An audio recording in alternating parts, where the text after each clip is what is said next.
Importante, Coach RG, yung mind-body connection, yung mind-muscle Ayan. connection. Sabi Kailangan lang natin natin, emphasize yung yan. dapat yung right technique. Kung nagba-bicep kayo, di ba? Ramdamin nyo yung muscle, hindi yung basta nakita nyo yung mga...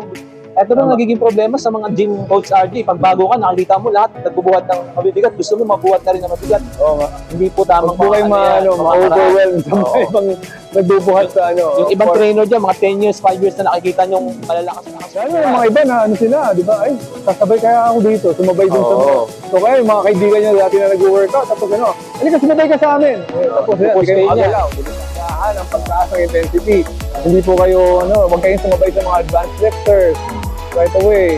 Saka tama yung sinabi ni Coach Dave kanina, yung importante yung mind-muscle connection. Huwag niyong kakalimutan yun. Saka pag may soreness, listen to your body, di ba?